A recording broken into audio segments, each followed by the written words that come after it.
Yo,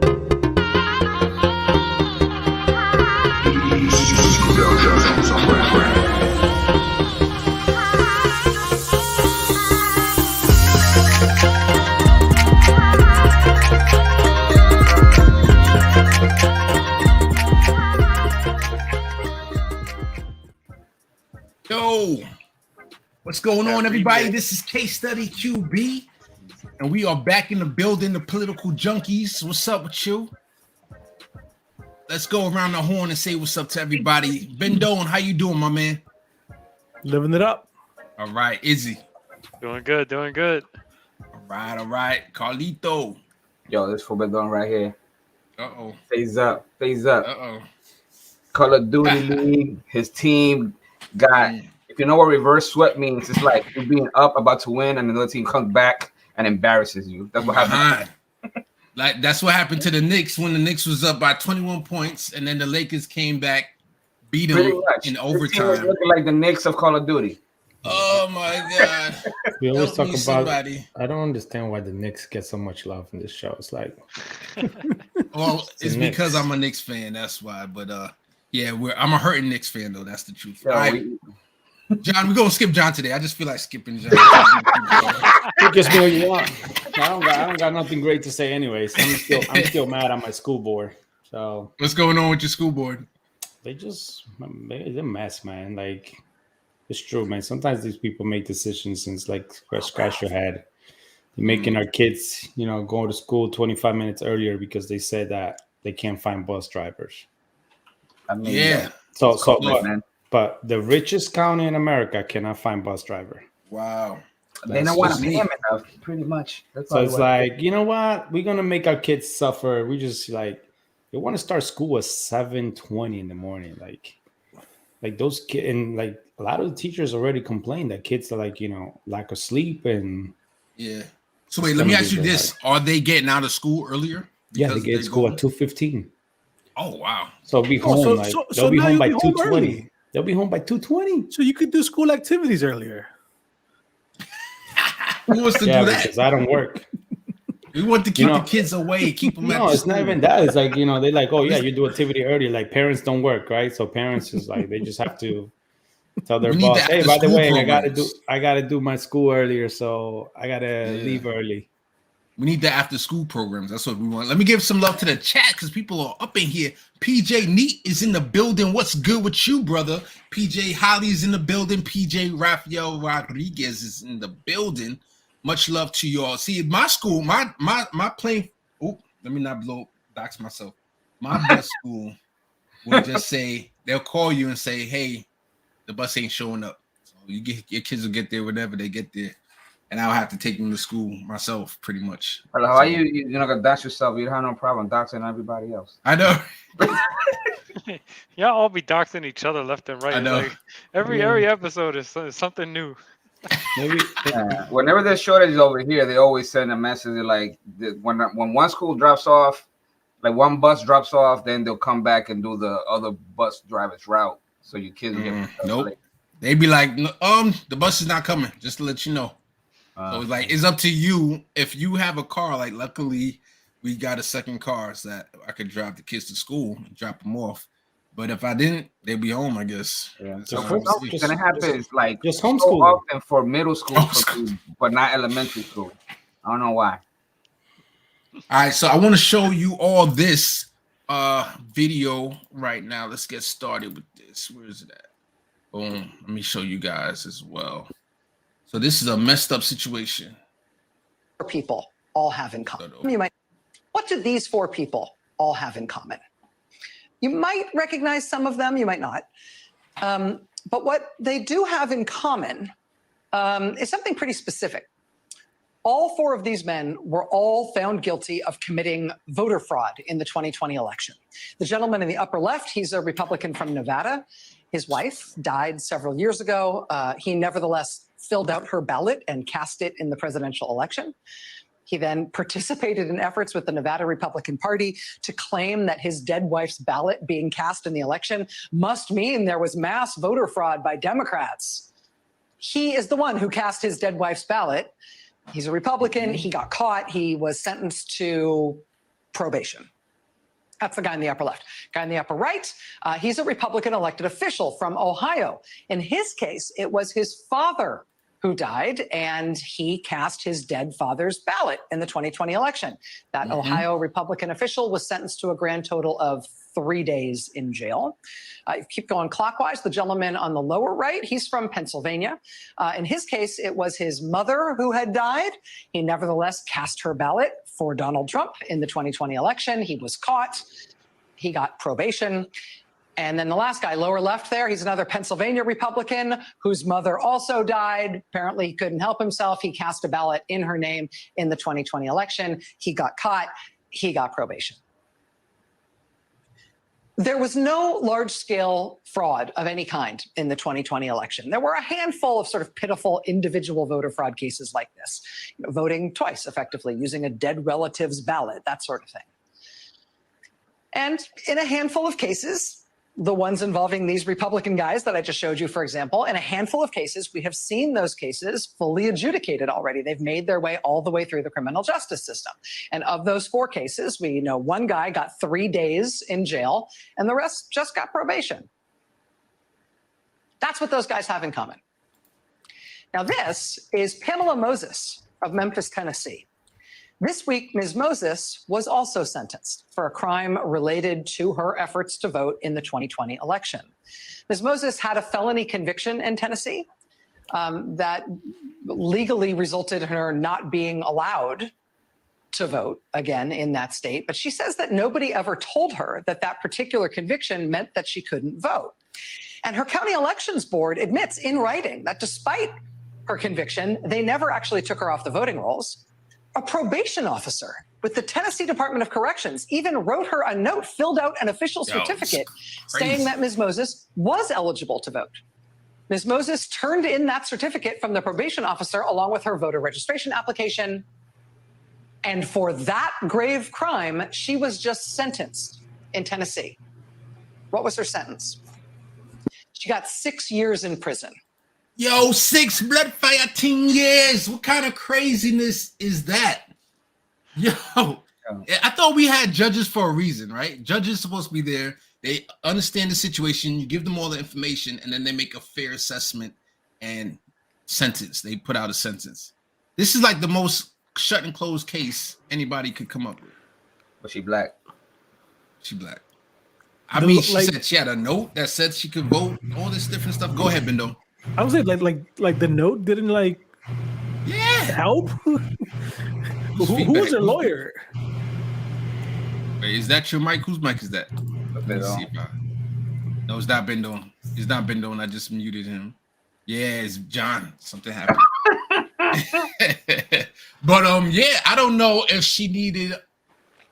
I don't know if it's the lawyer or what, but this was enough of a bad situation. It's not the lawyer. I just wanted to cut that. It's the same thing everywhere. It's just like that's not the first time that's happened. Go and in every kind of situation, because if you remember, and it's happened multiple times, that swimmer that raped the girl, it was like, but this is a nice young guy. We don't want to ruin his future prospects. If it's somebody else that's of color, that would have been like, man, this is a bad apple. We need to make an example out of him.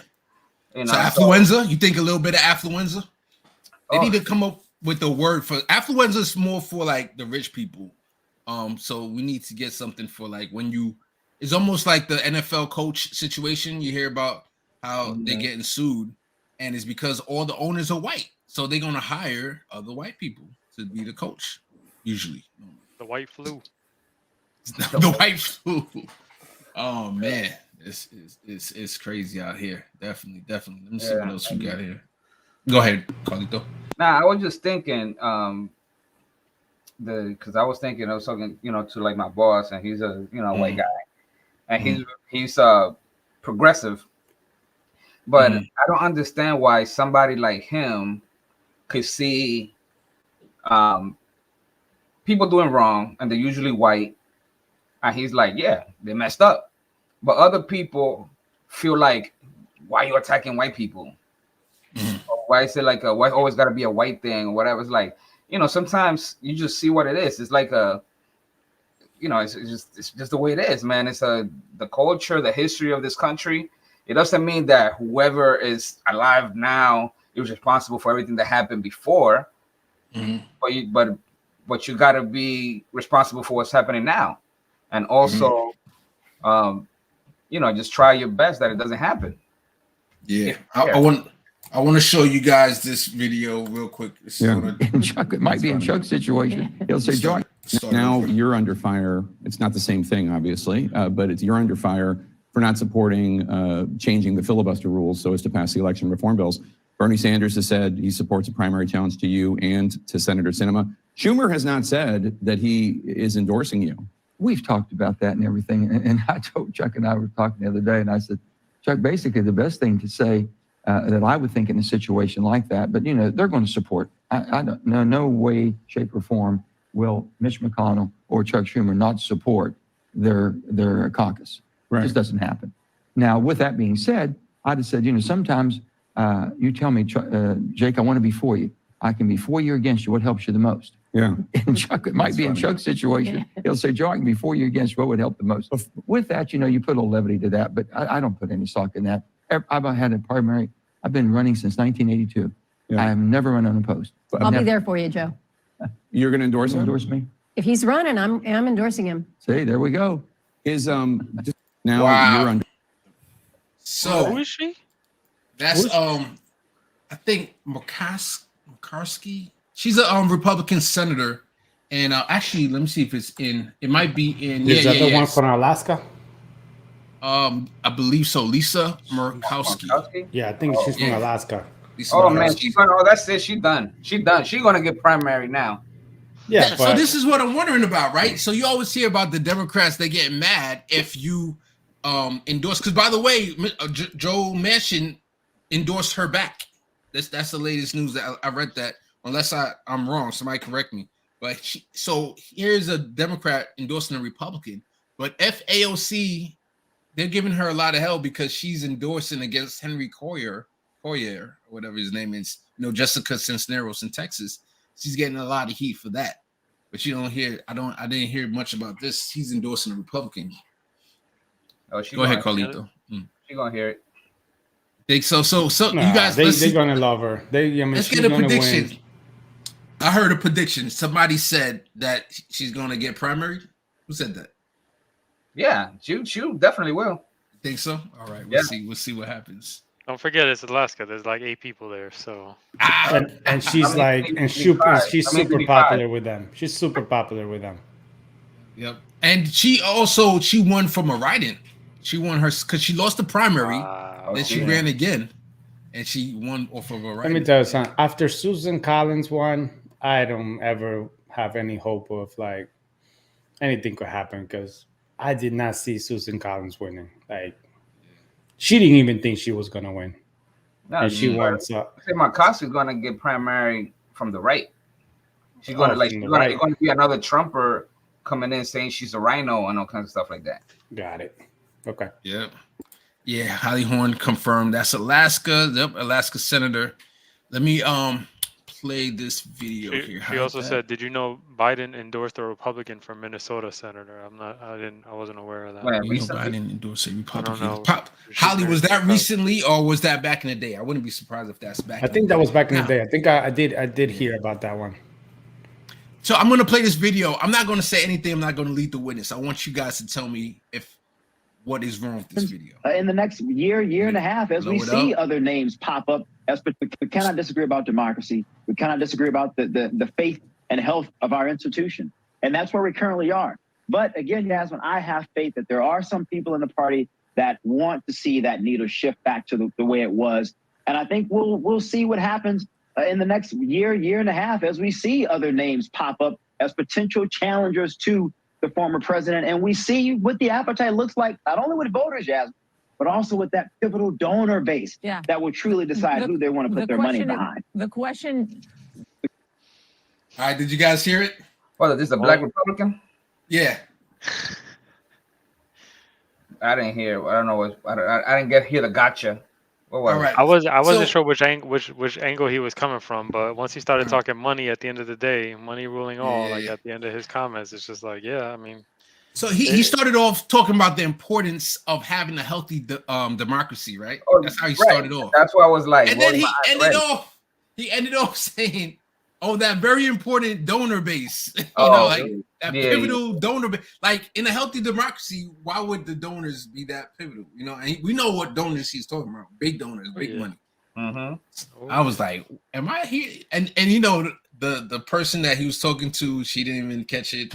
Like there was no pushback. Yeah, I mean, I didn't catch it, but I was from the beginning. I was like, they don't care about democracy. What you talking about? It's Republican.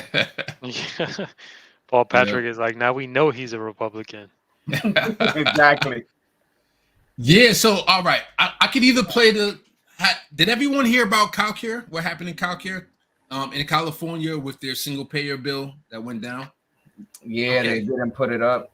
I can play. All right, I'm just going to play a quick video on a response of the latest news, and then we're going to go to Carlito's rundown. What's the political fallout? We started over. 1800. Ashley, you broke the news surrounding the Progressive Caucus threatening to drop endorsements of lawmakers who failed to vote for the single-payer health bill.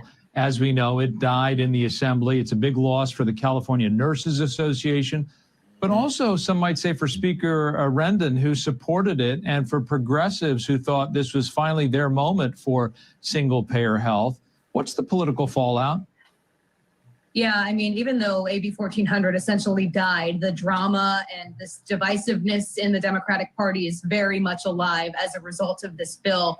Progressives are going to move forward, they tell us, with pulling those endorsements from members that they learned were planning on not voting or opting out, even though we didn't see that vote on the public record. Apparently, they have a good sense of who was a no or who was just not going to vote. So that's the fallout really just continues, and the Progressive Caucus will move forward with that effort. Well, great insight from both of you. Yeah. So great insight. Am I lost? You know, one thing that I don't know if I'm seeing into things, but it almost seems that she was like giddy, like smiling, like the drama and the fallout. You know, so that's what's wrong with politics, with like this journalists, man. They see everything I said like a game and like, oh, who's up, who's down, and they don't care about the people, man. They don't care about like the truth or who's it gonna hurt. They just care about who said what. He said, she said. I think that's what happens when you're making like six figures and you're a reporter and you know you're not close to the people. I found like the people they're close to, the kids go to the same schools as some of these politicians, so that's true too. I mean, I've talked to a lot of other YouTubers. You know, I've been on the formerly Fred Hampton Leftist, now the Revolutionary Blackout Network, and I talked to those smaller YouTubers, and I could feel the camaraderie amongst them because I know they're in the same position I'm in. I'm not out here making six figures or making a ton of money, and I feel like I see those other. What you said? Or any money. All right, money. Exactly. We got like 5 Patreons here, and much love to all the Patreons. Love y'all. Thank you so much. But you could tell like that's why I feel, and I could be wrong, but I feel like that's why we're out there trying to come up with solutions. Whenever there's the March for Medicare for All or any kind of activist kind of action going on, we try to participate. So I just want to know how they going to find out who's going, like, how are they going to be sure? Because that person could just be like, no, I was going to vote for it. Yeah, that's a good question, because the person who was the champion of that single payer healthcare plan, he was supposed to force the vote so that we could really see who's for it and not for it.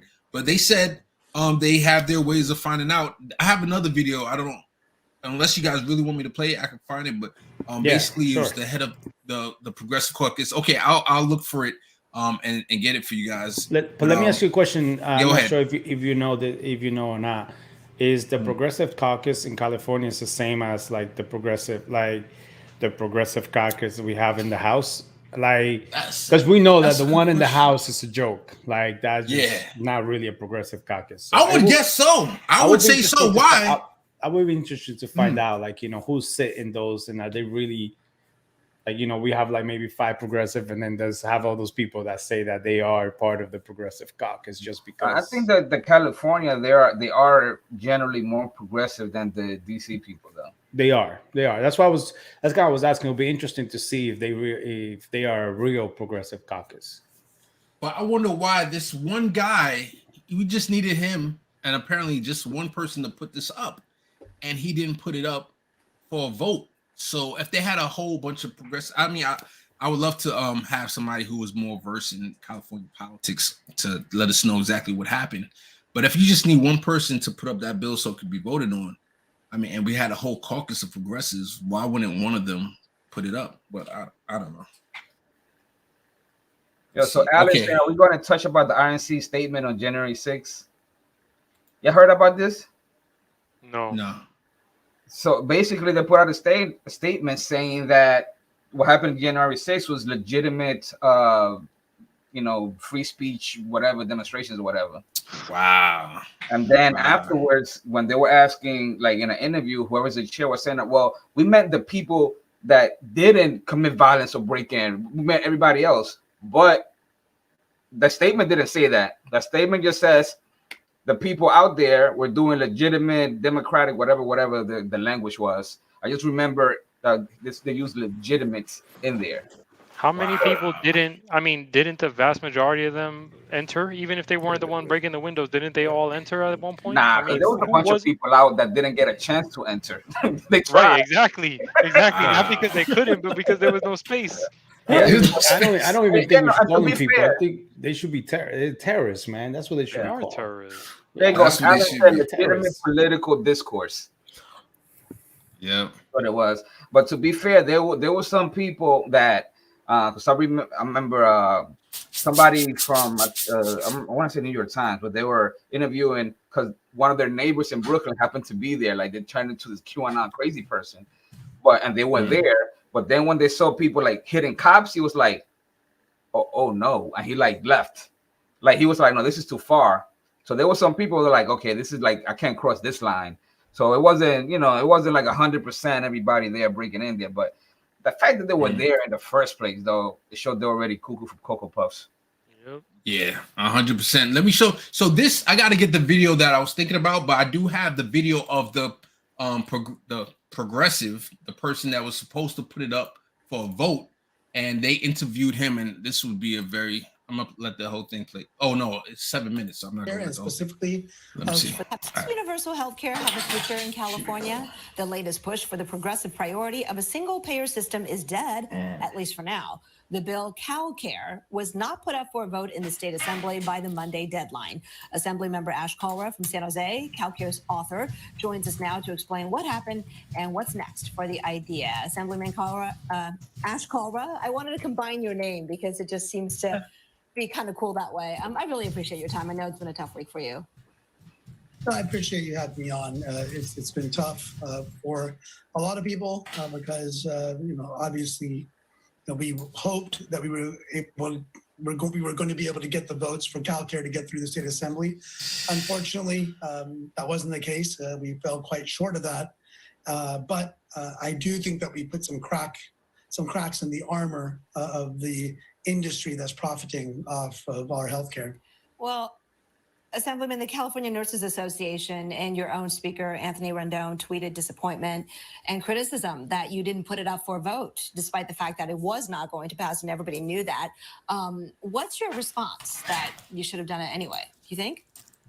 Well, I was looking at it from a policy perspective, not a political perspective, in the sense that I know personally, for me, politically, the best thing to do was to put it up for a vote. And it would have been beneficial for me to do that, to say that and show that I'm continuing to fight for the bill and for healthcare. But when it comes to the policy, we need more votes.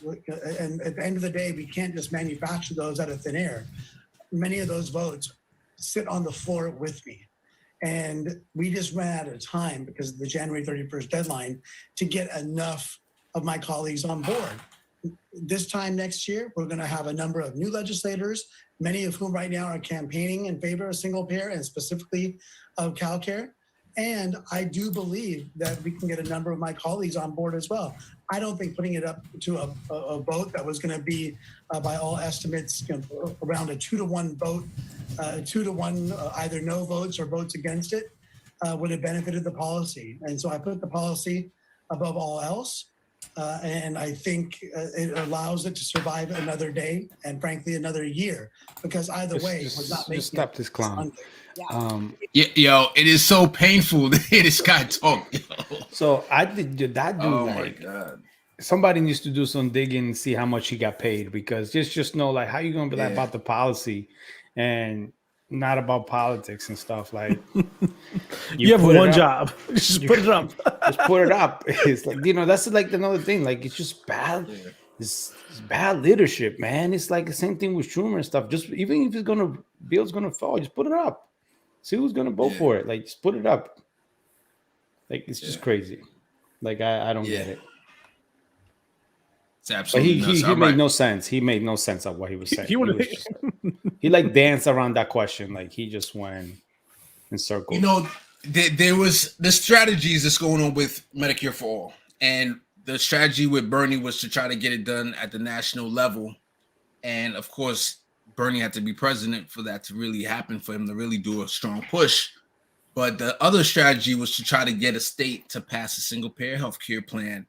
And then the rest of the states or the rest of the country can see how it's done. And then they'll say, okay, it's working well over there. Let's bring it to other states. And that's actually what happened in Canada.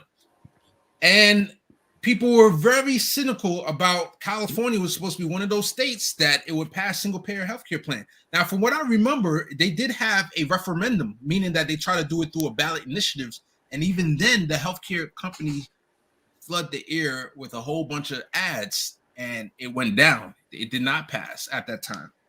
And now they tried to do it through having a congressperson put it up. And now we see again the opposition that still didn't pass. Now, this is the thing. They're about to have an election coming up where they can get rid of all the corporate Democrats, because it is a blue state, and then get in single payer friendly Democrats. But you need to force the vote so we know who the people need to get out.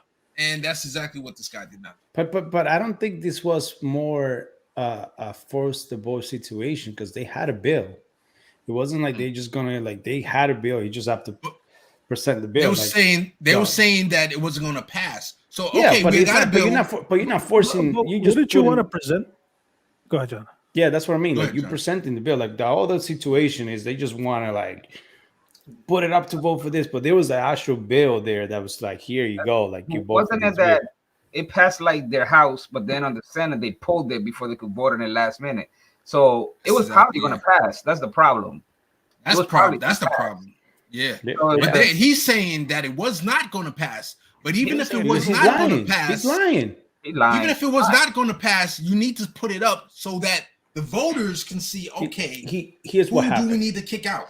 Yes. Here's what I think really happened. He knew the governor was already going to veto it, because he was going, he campaigned on it. He realized, oh crap, he got all this donor money. He got big aspiration of being president one day. And then he told this guy, like, you cannot put that bill up.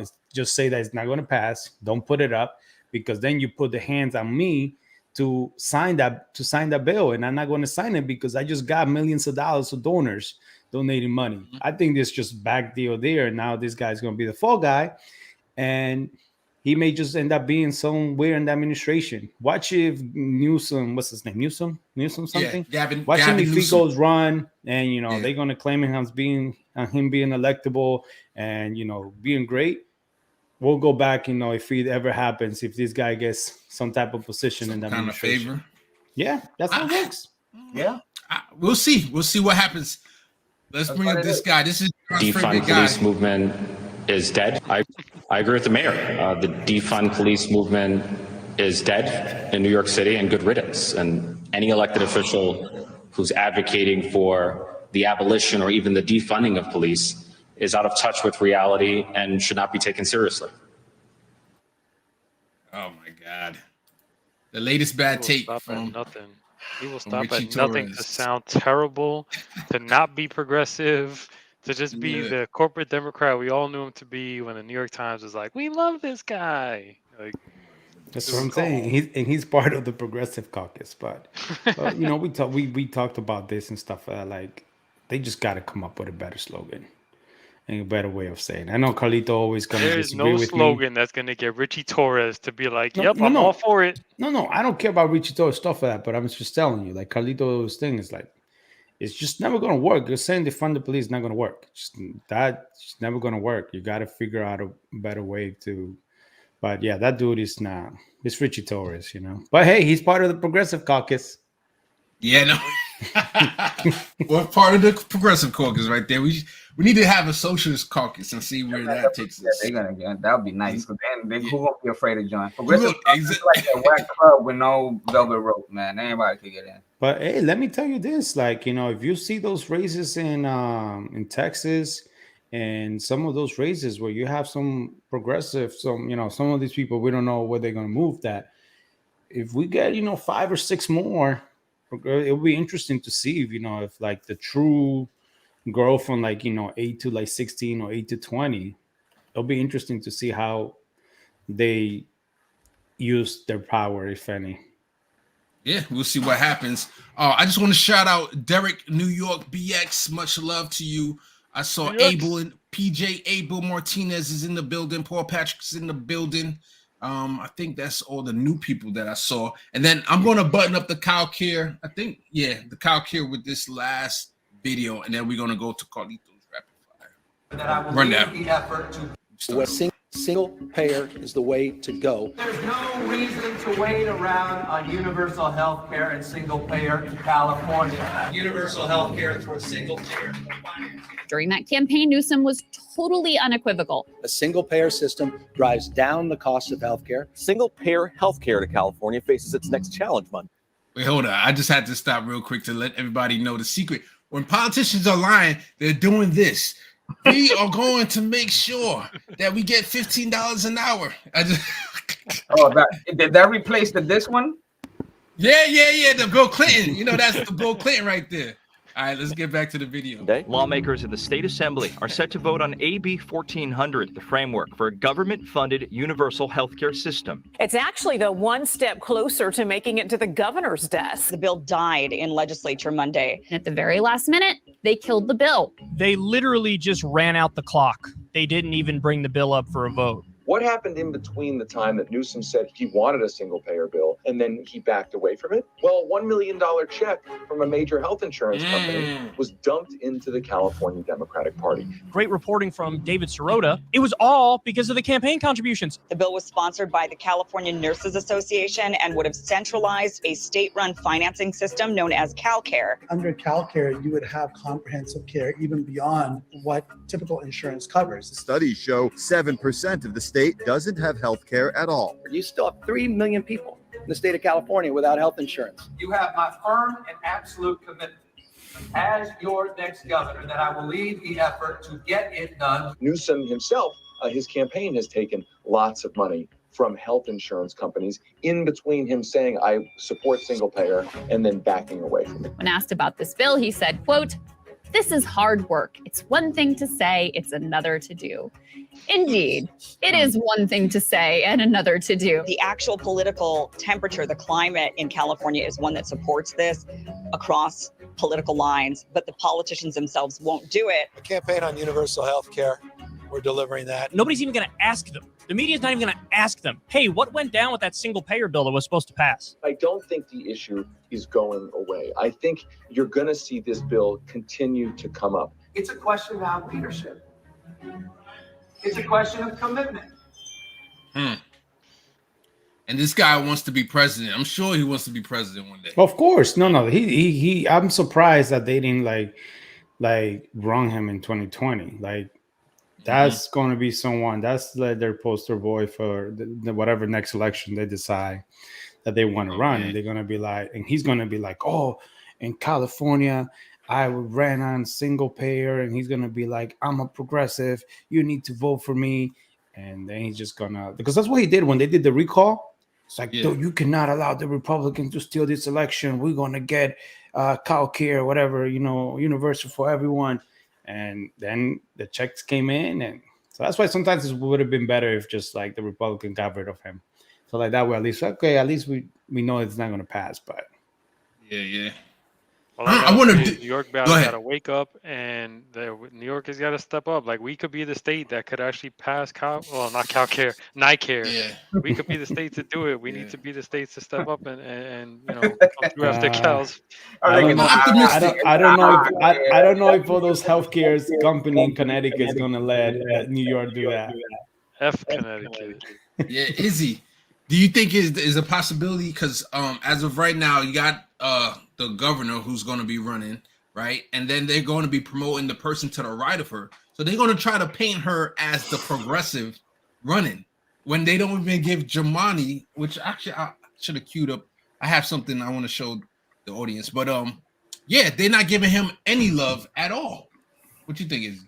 I mean, I haven't been watching the mainstream coverage of it. I know that out of the sorry, we're getting echo. Out of the people that are the options right now, Jumaane is the only obvious choice, and I think that people who are informed and progressive will know that. Obviously, New York City's last mayoral race didn't really show much about how good we are about doing our research and electing the right person, but I don't know. I just got to hold out hope for Jumaane, and then at that point, maybe we could get something passed that's close, at least close to single payer, if not single payer. Yeah, Jumaane got endorsed by Citizen Action of New York, which is it's always nice to get endorsed by progressive organizations, but we need them to get interviews. We need him to get his name out there, even though he's kind of known, but he's not going to be as known as the incumbent who's running again. That's always the advantage. But even her, I mean, she's the incumbent technically, and she has an advantage in that sense. But it's not like we elected her. You know what I mean? It's not like it's not like she's been around forever either. Yeah. Yep. 100%. All right. I have one more thing, but I want to bring up Marianne 2024. But I want to ask Carlito, are you ready from Carlito rundown? Born ready. Born ready. All right. Let's do it. All right, cue it up, baby. Got the first one here. Bam. Man, we need a little intro. What's going on? I don't have an intro for it. We need to put some I need to get you just like yeah. You're right. Remind me during the week. I'm gonna come up with something.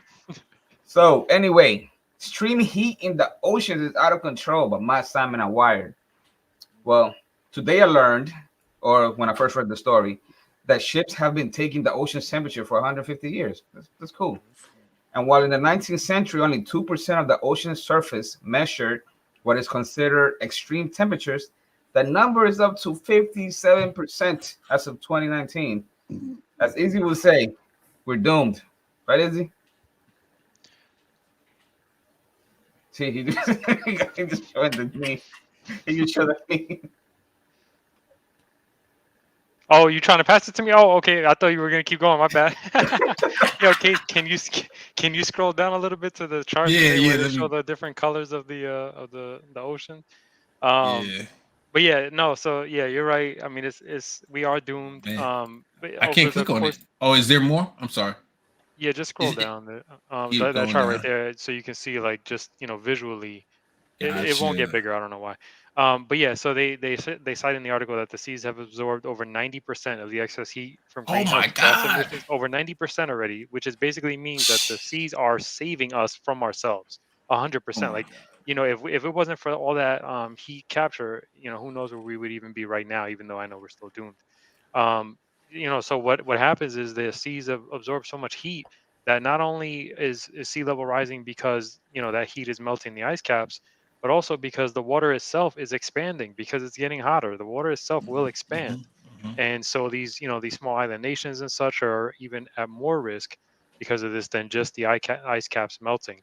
And that it gets even worse in regional areas where the seas are kind of shallow because they're close to these island nations, which means the expansion has a much greater effect. Also the fact that so we think about the oceans and we think about it'll affect some fish and stuff like that. Yeah, it's gonna hurt the polar bears, and not that any of that is okay, but we saw a lot of people just kind of ignore it because it's not their problem. But what we all need to realize is that the plankton rely on certain temperature water, and they rely on currents in the water in order to get their food so that they can turn CO2 into oxygen. What do we all need to breathe? We need oxygen. And plankton in the ocean generates more oxygen than all the plants on land. It generates more than 50% of all the oxygen we breathe. So we kill off the plankton because of this. And what air do we even have to breathe? Forget about climate change. Forget about how hot it's going to be. We're not even going to have clean air to breathe. So this is an immediate problem right now. And if we're not reducing greenhouse gases immediately, which we know we're not, we're, that's where we go back to. Easy. They're already working on the next documentary. Instead of Don't Look Up, it's Don't Look Down at the ocean. Yo, for real. Don't go swimming. Did you see like what that oil spill in Peru that caused all that environmental issue? No, I didn't. That's like every other day in a freaking oil spill. But no, Yeah, I didn't hear about like that one. they like closed something, and I think they had a tsunami or something like that. Like if you just Google like Peru oil spill, you would probably it tells you about the environmental issue that's caused. So that's that's crazy too. It's ongoing. It never stops, and we have no. The problem is that we're not headed in the right direction. We have to reverse course yesterday, and we're not even close. We're still increasing greenhouse gas emissions. So I wonder if that's your wife. Scroll down. Scroll down a little bit, Case. I think you'll see where things like third article talks about right there, the environmental. Yeah, that's crazy. Which one should I click on?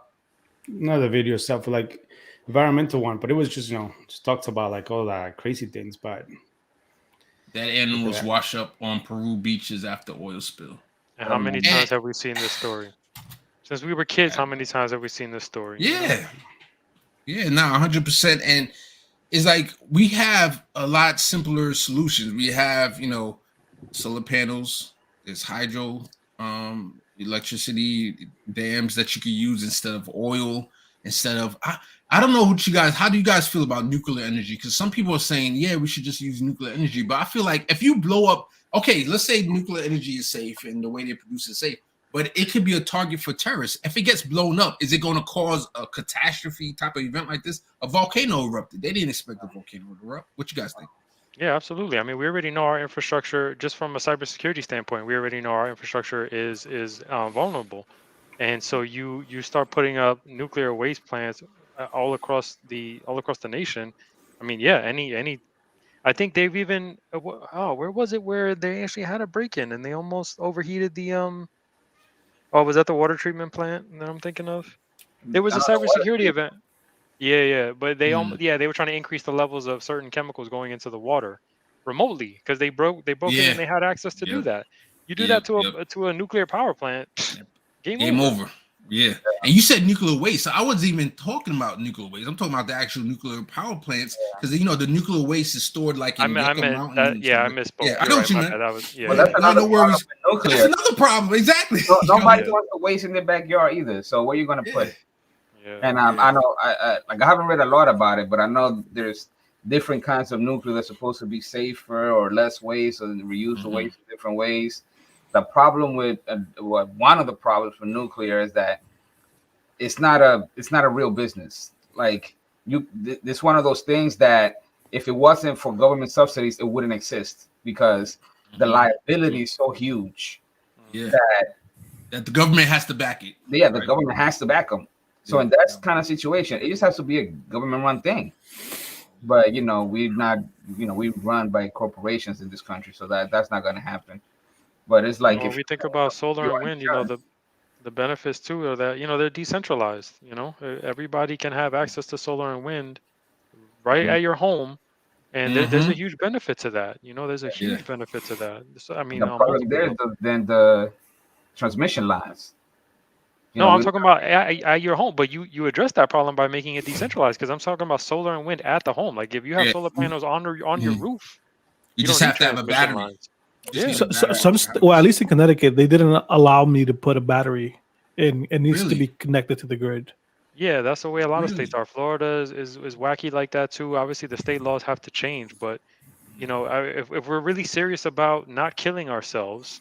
These are the things we got to do. Obviously, we're not very serious about not killing ourselves. So speaking of killing ourselves, I go back to the environmental story that we just covered, and thinking about that's the one thing I'm very optimistic in a lot of areas when it comes to life and politics. I'm the most optimistic person in the world, except when it comes to the environment and the earth and climate change. It's like any day now we're going to find out there's going to be a big announcement. CNN, MSNBC, the methane, the ice caps have melted to the point where the methane is coming out, because there's any day now that's going to happen. And the methane, it causes like what? As you might know, like, is it 4 times worse than carbon? Yeah, I don't know the Methane? exact percentage, but it's way worse than way worse. carbon. Yeah. So and it's I mean, trapped right now in the ice. And Right. but any day now is like, go ahead, Izzy.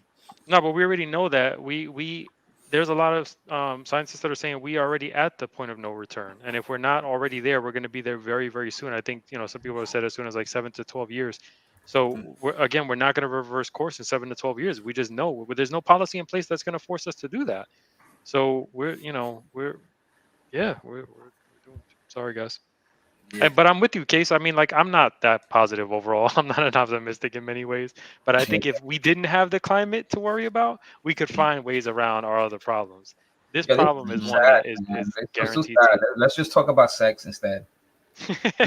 Before you go to that article, let me talk about my socialist friend, amigo, Abel Martinez said, but energy, housing, and real estate shouldn't be a business. That's right. Amen to that.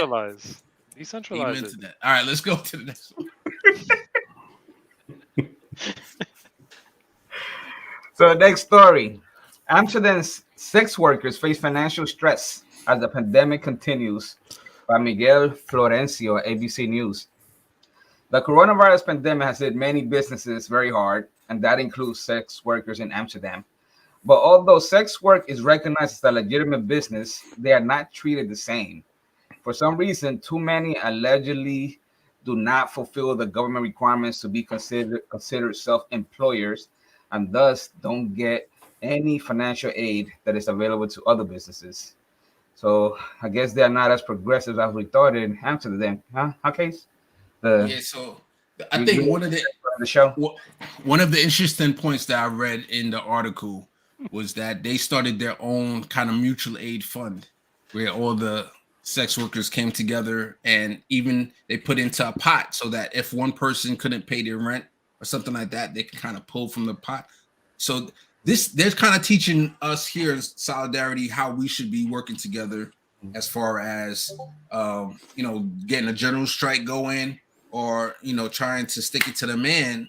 We have to find a way to make mutual aid a popular idea and make an infrastructure for it. What you guys think? So the EU had something similar to like the PPP, not pushing P. Well, not EU. This is specifically Amsterdam. Yes, Amsterdam. Oh, gotcha. Yeah. So Case, do you think that they should be treated like other employees as well, and be able to they should have gotten the financial aid just like any other workers? That's a good point. It's legal over there. So if it's legal, then that's what they should get. The thing what's interesting about it is how they regulate it and how the government regulates it. They probably pay taxes. Yeah, so don't they have to register to the state or something like that and get all the paperwork filed? Yeah, just like all the other companies and businesses, legit, or they would say legit businesses, they got help. They pay taxes, so they should be able to do the same thing. So your point earlier, Case, about the whole pot and everybody helping each other out. Not that I'm opposed to that, of course, but I think it takes the responsibility off of the government. Yes, and the government should be the one stepping in and doing the right thing here. I mean, that's what they get paid for. That's what their taxes are for out there, and they pay a lot of taxes in Europe to make sure that they're properly taken care of. And in most cases, they really are. But in this case, the government. I don't even understand why, but they're dropping the ball here. And I don't think that it should be the responsibility of the people to step in. I mean, it's good that they are. I would never take that away. But that's not. I mean, that's basically like letting capitalism step in here and save the day when it really shouldn't be that way. Your boy Cuban John, stepping in and creating his own pharmacy when that's not really what we need. Yeah, but like Kate said, if they are. It's legal workers. It's just they have the paperwork. They have to fill tax form. They pay their taxes. It's like unemployment, basically, right? So they pay their taxes to be able to cover that. So yeah, but they have some kind of different opting in system that I don't understand, but it seems like it's something kind of how the the Uber people try to say they're like individual contractors, not employees, so they got some kind of like But Uber still sends them a 1099, right? No, I don't know. I don't think they got 1099. It's Netherlands, man. I don't know if they got the same thing over there. But yeah, you're right, Carlito, because the article said you had to say that, Joker. The article said they did not qualify under the government's requirement for self-employers. So whatever that whatever that law is. But they said that because of the pandemic, their job was affected the most because it's a nightlife industry, by default. So they had curfews where you couldn't be out. So, just by default, the government was putting their business in danger. So they definitely that's an extra restriction. They put a curfew when most of their business at night. Some people can't go out. It's ridiculous. That's kind of. I mean, you get the curfew, but you get the curfew, right, Carlito? Like you're not arguing against that, right? No, I'm saying but if your job starts at 10 p.m. No, I get it. Yeah. Of course, it's gonna hurt them more. I'm just saying, I'm not against them making the curfew because obviously, bars and restaurants and all that other crap there was, Yeah, but I think it just gives us more ammo to the government needing to support them. So would this rule apply to every self-employed business? No, or just that specific? That's just some BS then. Because if I'm self-employed and I'm paying my taxes and I did everything I have to do, what is and you encourage this type of jobs, then what's the point? Yeah, they dropped the ball there for sure. Next story. California voters hand county over to militia allies thanks to Connecticut billionaire out for revenge by Travis Geddes, a raw story. So it's Bedon's fault. Mm-hmm. So tell me if you heard this one before. If he's blue, then I guess I voted for him. He don't vote nothing because he's a billionaire. He just buys. Never mind. See, this Connecticut billionaire is mad that he can't build a winery and a hotel in Shasta County, California. So he uses his wealth to prop up candidates that will do what he wants, similar to everything else. If those candidates happen to be part of a militia that threaten to shoot up the county if they don't get what they want, then who cares? Democracy is overrated. Sounds like a typical Republican or a typical capitalist. Am I right, John? Pretty much, yeah. There's not really much to say here, but just you said it all, right? Money buys whatever you want. So until we get money out of politics, this is just going to continue to happen. And we talked about this in previous show that Republicans are realizing, now they started at the county level, at the school board level, the lower level possible, the local level, and move up from there. So you have all these billionaires, get this person out, bring your person in, and in 3 months from now, he's going to get his winery. Yeah, and the thing is, they do not care who they endorse as long as they do their bidding. These are militias. I mean, there was a video there where the guy saying, listen, we're here, peacefully, but if not, we got our guns, blah, blah, blah. It's not going to be so nice the next time. So this is the people that they're supporting, and they don't care because as long as I got my business making money, I don't care who gets hurt, pretty much. Mm-hmm.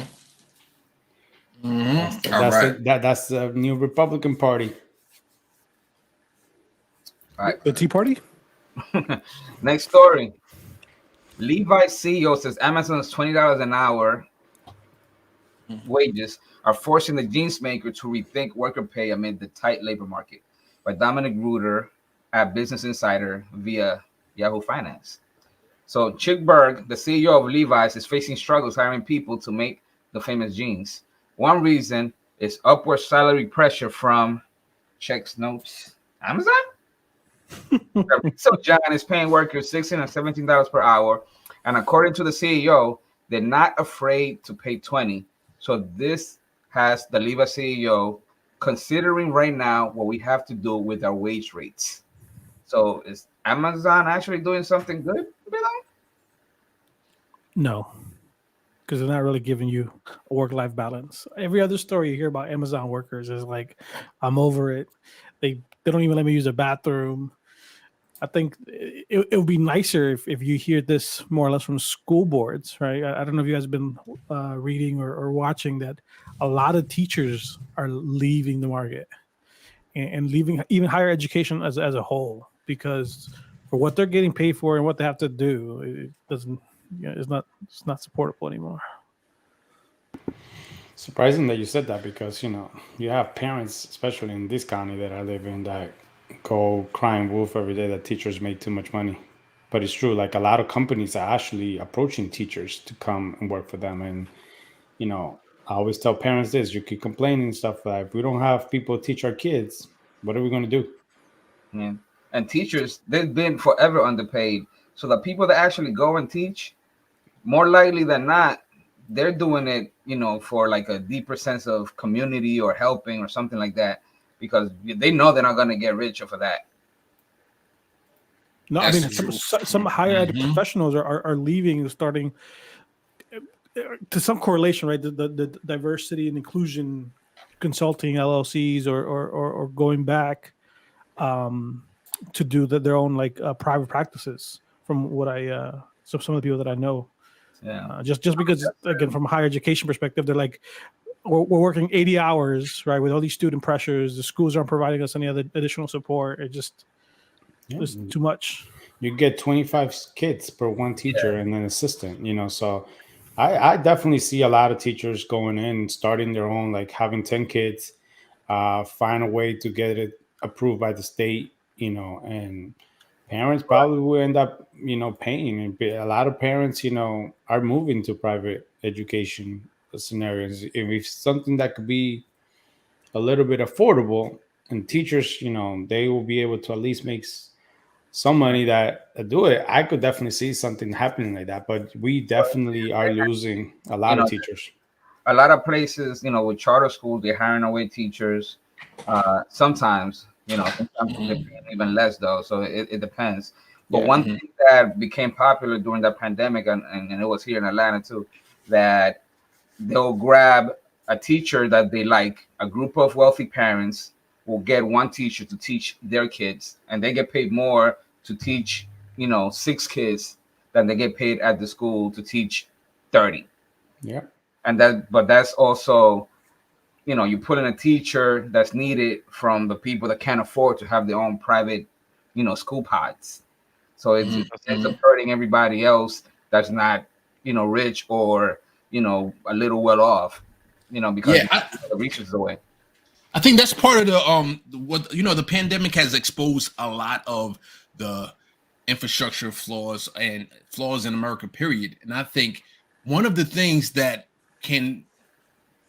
should be fixed is the class size. Like you just said, you have classes with like 30 kids in it. We should definitely work on building up our school infrastructures, whether it's building more schools, but have smaller class sizes.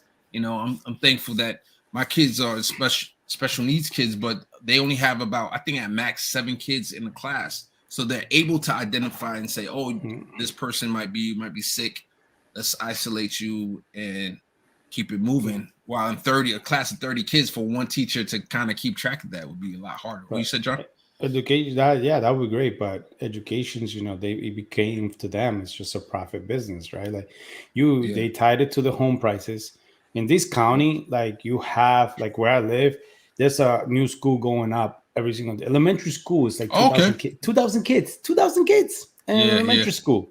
That's like, my high school didn't have that many kids, but again, it's like they going in 25, 30 to 1. Like, so even though they building, and what they doing is they build it and then they do the same thing. They surround it with, oh, that's $1 million house. They're going to go to that elementary school. That's a $500,000 house. They're going to go to this elementary school. So they, made our education a profit business, and they tied it to your home value, which is awful. All right, with the last minute we have, matter of fact, if you guys don't mind, I just want to bring up 2024 real quick. I want to play a video from Marianne Williamson, see if I could convince any of you guys to be on the Marianne train. But before I put that, what you guys think of this suggestion for 2024? Jon Stewart. And I wonder what Izzy thinks, especially. Yes. I was watching a couple of videos. I came across, he has a YouTube channel because he has his show on, is it Apple Plus? But he has a YouTube channel. Yeah, right. That same Jon Stewart? That same Jon Stewart. He has a YouTube that shows clips of that TV show. And I'm like, yo, why nobody talking about, like, you have Michael Moore talking about Tom Hanks. We have no clue what Tom Hanks, his ideology is. But Jon Stewart, he'll be for Medicare for all. Now, I would love to put him through the people's gauntlet, of course. I don't know. I don't know. I'll say this. I'll say this real quick. He has said this because I saw the clip that he was like, I'm more of a Bernie Elizabeth Warren person, but he said something like he held his nose and voted for what's his name, Biden. So I think everybody, but that doesn't mean that he didn't. For all. He didn't. He never explicitly said he's for Medicare for all. Which Right. is why I would want to put him through the people's gauntlet. I need to know more about him, just like anybody else. But I would be optimistic like Izzy. I think Izzy's on board with me, right, Izzy? I would be optimistic. I just know him from all the years on the Daily Show. He was obviously, he was kind of center, just corporate Democrat at the time. But, he's changed a lot since then. I think, he did it for the show because he had to. I think personally, he'd probably be a lot more progressive. And, he just I don't know how many people know this, but he was on the front lines fighting tooth and nail for all the 9/11 health workers. The health workers nobody was fighting as hard as he was. So I could see him being for it. 100%. Oh, there you go. Jon Stewart, Mark Cuban ticket. Oh, no.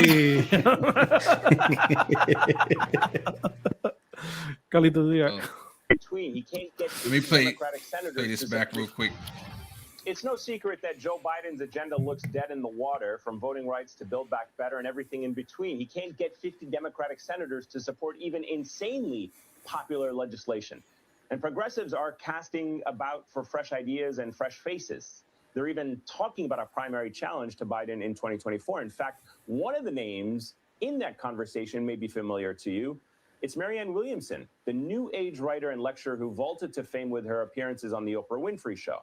Now, when she ran for the Democratic nomination in 2020, touting her politics of love, Williamson was mocked as loopy, inexperienced. The Crystals lady, they called her. But in 2 televised debates, she actually got attention by going where other candidates feared to tread. We have communities, particularly communities of color and disadvantaged communities all over this country, who are suffering from environmental injustice. I assure you, I lived in Grosse Pointe. What happened in Flint would not have happened in Grosse Pointe. This is part of the dark underbelly of American society. I've heard some people here tonight. I almost wonder why you're Democrats. You seem to think there's something wrong about using the instruments of government to help people. That is what government should do. So what is Marianne Williamson looking for? And what does she offer to Americans who seem burned out on right-wing politics? I don't know if you want me to play a little bit of the interview or what you want to go off of that, what you saw. We saw her during the debates. I would like, if there's more you can play, I would let me more. Play a little bit more. And the Democratic establishment. Lucky for us, we get to ask her. Marianne Williamson joins me now. Marianne, it's great to have you on the show. Thank you so much for your time. Just last month, you endorsed a progressive primary challenger to longtime Democratic Colorado Congresswoman there. And when Politico raised the subject of you possibly challenging Joe Biden in the 2024 Democratic primary, you declined to comment. You clearly have issues with the Democratic establishment. Tell me a little bit about what role you are looking to play politically. Well, the role I most want to play politically right now is citizen.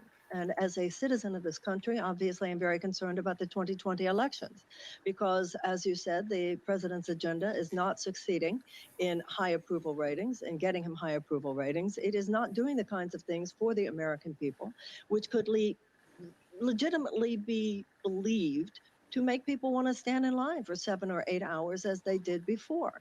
The president came into office with promises to help people, promises to lift them out of their misery. And that wasn't just a promise, if Congress will allow me to do it. So I think that the promises to fulfill the will of the American people and to help the American people can still be accomplished even without congressional approval of such things as the Voting Rights Act or such things as Build Back Better, if the president will use the power of executive orders. He could eradicate. That's why Case likes her. Today. he could get 36 million people. If he would just take $50,000 out of each one of those loan debts, 36 million people would be unshackled from those debts. They could start businesses. They could own homes. He could use a national medical emergency to basically give Medicare to every single person in America. He could do that tonight. He could declassify marijuana from a Schedule I drug. Right now, I'm just a citizen who wants, as any Democrat does, and I think any reasonable person wants, to forestall the kind of red wave that could be coming at us in 2022. Because remember, it's not just about a Republican win. It's about what kinds of Republicans stand to win. And we have 435 Democrats who are running for the House. We have 34 Senate races going on in 2022.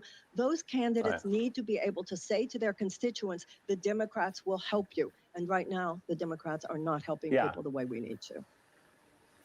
So I wanted to get to a few more points really quickly before we run out of time, but you've also argued that Democrats like Joe Biden are missing their moment because they're too scared of being tarred as socialists. And you write that, like Biden, FDR got called a socialist and a destroyer of capitalism, and heard all the same things they say about progressives today. The difference, however, Roosevelt didn't care. How would you advise Democrats to break that cycle today? Oh, please, don't be wusses. You know what Roosevelt said? I welcome their hatred. That's what he said. You know, Trump was a strong man. He was a political strong man. He abused power. That we do not want, but neither do we need a weak president right now. We need someone as strong as Roosevelt, and it's obviously apparently not enough to just have his picture up in the Oval Office. Roosevelt would be acting. Roosevelt would be taking what he called the drastic measures necessary to relieve people of despair and chronic tension and anxiety in terms of their health care, in terms of the economy that is building up into an unsustainable rage. And if the Democrats do not respond to this, we will see dark days ahead. I have to ask you really quickly, and we have about 20 seconds. Have you thought about your political future? Will you be returning and competing in any political races? Right now, my head is on supporting non-corporate backed congressional candidates who are running in these 2022 elections. That's the election that I'm most concerned about now. And on February 16th, I will be joined by Crystal Ball, Brianna Joy Gray, and others in supporting these candidates. And we'll see what happens after that. That's as much a mystery to me as to anyone. But right now, I really want to see the Democrats do what is necessary to win the House and the Senate in 2022. All right, Marianne Williamson, I look forward to having you. I love it. I love it, man. I live under a rock. So where does she come from? Oh my God. Yeah, so this was a woman that she got famous from Oprah Winfrey. You know, she usually had those book clubs, and she brought her on, and then she basically got a claim to fame from there, and then she eventually ran for president back in 2020. So she's thinking about running again. I think, she did run. Did you know?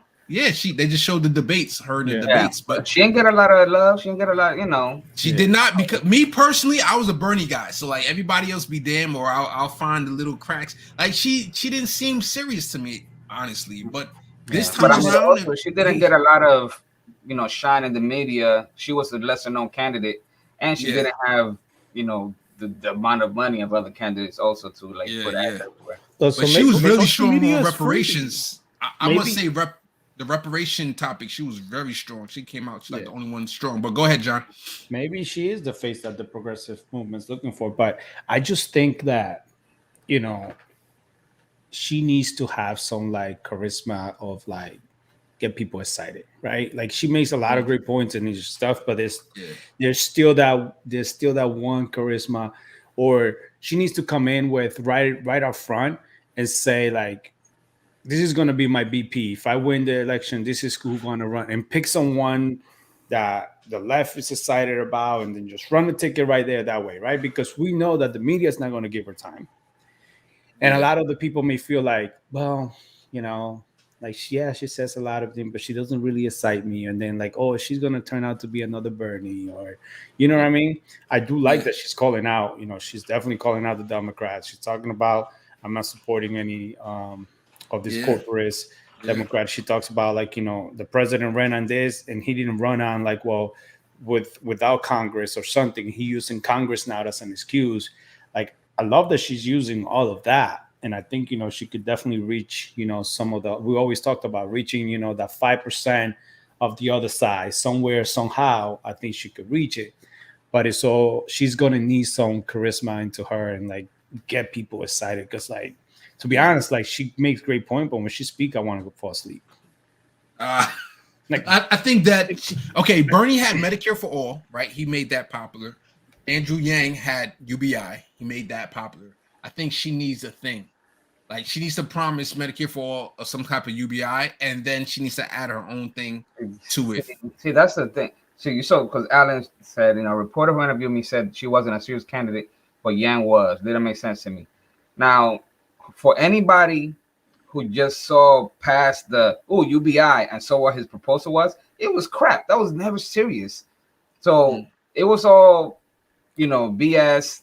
And I don't know if true or not, but it's probably a little bit of gender bias, like everyone in the comments says, because Yang was not serious at all. And look at the career he's made afterwards. He got a podcast, he tried to run again. Yeah. He's saying all kinds of stupid stuff in public, and he's still around. Yeah. Also a billionaire. Yeah. Now you're right. And one thing real quick, John, and then I'll give you back to Mike. John, one thing I got to give her credit is that she has been endorsing early and often. She endorsed Imani. She endorsed a lot of Ali Dulcimer, who was on the show. She endorsed Christy Alivo, who was on the show a couple weeks ago. So she's having like meetings with these people like once a month to kind of build camaraderie amongst them, to kind of mentor them to a certain extent, and just to it could be tough running. And we're going to ask Imani. By the way, a couple announcements. Imani's coming back on the show in 2 weeks. Next week we're going to have off his Valentine's Day. So everybody's with their wives. We got to give some love to them. Significant others. The significant others, all that good stuff. But she's been in the fight. Go ahead, John. Yeah, I was going to make that same point, like, that she is. And again, like, if she endorsed 20 people and 5 of them win, that's a win, right? Like, and that's a coalition. Not everybody's going to bring. She's building a coalition. So now, if she runs for 2024, she has people in the inside. She's not going to let the Democratic Party screw her like they did to Bernie Sanders. So she is smart. She's going after them. And I think, if she has success endorsing these people, and we do have some success on the non-corporate Democrats, back Democrats like win, that's going to be huge. That's going to be a telling for her. And again, it's just going to be how she goes about it. And she's going to have to she's going to have to have a flawless campaign. She cannot make the same mistake that like Bernie did. And to get people to get excited, because she's already at a disadvantage. We know the media is not going to give her time. Nope. We know the media is not going to take it serious. We know that the United States will always be like, we don't want a woman president. Like they want to make every excuse. So she's already starting. If she does run, she's already starting like negative. So she needs to go like hard. And I do like that she's going hard. So yeah, I'm going to give this quick no-cow zone that I just thought of, and then we're going to end the show. So I was curious. I was thinking about this the other day. What if, we always hear about the lesser of two evils, and it's like the corporate Democrat who is saying you have to vote for me because I'm the lesser of two evil. What if somebody, and kind of Trump did this to a certain extent on the Republican side. What if Marianne goes in there, she runs in the primary, and then she says, hey, if y'all don't vote for me, then I'm going to run third party, and the Dems definitely going to lose. So I'm holding the party hostage. You guys have to vote for me. Otherwise, the Republican wins. What you guys think about that strategy? But what do you mean vote? They have to vote for that. I think the strategy should be like it says that nowhere it says that a incumbent president can be primary, right? So they need to give her. She needs to go in there. Says you need to treat me fair. You need to allow the people to speak with it. You can't show favoritism. If you show favoritism, I'm going third party. I'm taking my people third party. And that's what she needs to do. But you can't, I don't know, like, not vote, like, it's that. That's just got it. Now we tell the Democratic Party, okay, because we know that a lot of the Bernie supporters may go be after her. Like, she may get some assignment back, and she may get a lot of media. But then we don't know the other side of the media, how they're going to treat her if she decide that she doesn't want to go on their show. So it's going to be pretty hard. But I just think that's the way that she should go in there and say it. And it's if you remember, like, I think Trump did that. Her vice president pick is also going to be a key. Trump did that, and you can play the music, Bendo. Trump did that for to the Republicans. They were trying to figure out, and they was colluding. Hey, how can we get Trump kicked out of this? And they didn't have super delegates, right? The Republicans don't have super delegates. But when he heard of that, he said, "Hey guys, if you don't treat me fairly, I'm gonna run third party," and that cut that out right away. Yeah, but the Democrats would throw billions at her if she tried to do something like that. The investigative research they would be doing on her and everything she's done since she was 5. Oh my lord! They could do whatever they want, but and she should do it. But the thing is, it won't work because Democrats rather lose to a Republican than win with a progressive. So they're just gonna say like, "See, we lost because of you," and that's it. And use that to matter. But at least even if it doesn't work, at least she's saying it, and she's. Well, that's what I said. And if you do it, it's not gonna work. It's definitely not gonna work. But she can do it anyway and put some pressure because they need the pressure. PJ Neat was in the building. PJ Holly, Abel Martinez, Paul Patrick was in the building. Holly Horn, PJ Holly, Rafael Rodriguez. Much love to all the people in chat. Hope I didn't miss anybody else.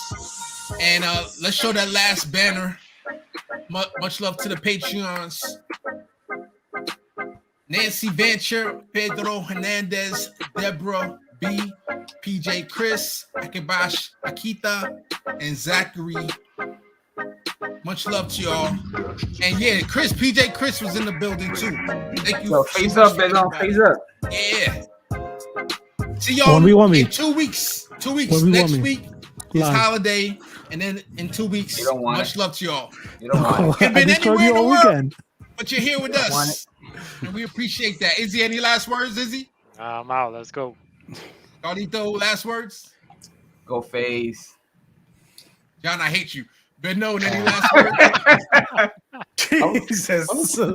Peace and love. Peace and love. Peace and love.